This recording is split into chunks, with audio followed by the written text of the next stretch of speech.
I saw thee once only, years ago. I must not say how many, but not many. It was a July midnight, and from out a full-orbed moon, that, like thine own soul, soaring, sought a precipitate pathway up through heaven, there fell a silvery silken veil of light, with quietude, and sultriness, and slumber, upon the upturned faces of 1,000 roses that grew in an enchanted garden, where no wind dared to stir, unless on tiptoe, fell on the upturned faces of these roses that gave out, in return for the lovelight, their odorous souls in an ecstatic death, fell on the upturned faces of these roses that smiled and died in this parterre, enchanted by thee and by the poetry of thy presence. Clad all in white upon a violet bank, I saw thee half reclining, while the moon fell on the upturned faces of the roses, and on thine own, upturned, alas, in sorrow.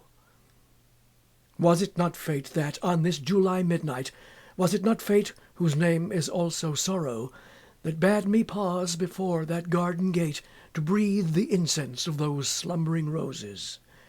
No footstep stirred. The hated world and slept, save only thee and me.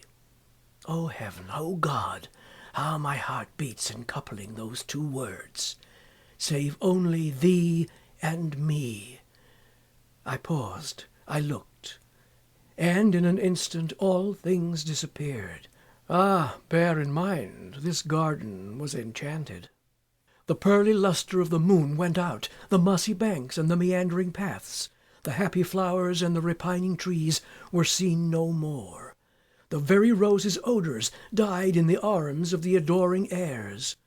All expired save thee, save less than thou, save only the divine light in thine eyes, save but the soul in thine uplifted eyes. I saw but them, they were the world to me. I saw but them, saw them only, saw only them for hours, saw only them until the moon went down. What wild heart histories seem to be enwritten upon those crystalline celestial spheres! How dark a woe, yet how sublime a hope! How silently serene a sea of pride! How daring an ambition, yet how deep, how fathomless a capacity for love!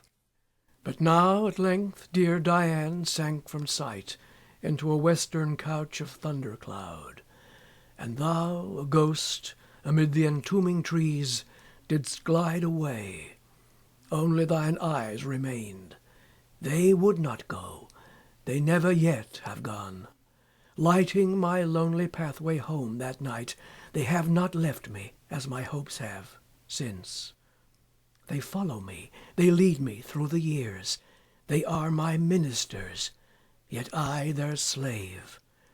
Their office is to illumine and enkindle, my duty to be saved by their bright light, and purified in their electric fire, and sanctified in their Elysian fire.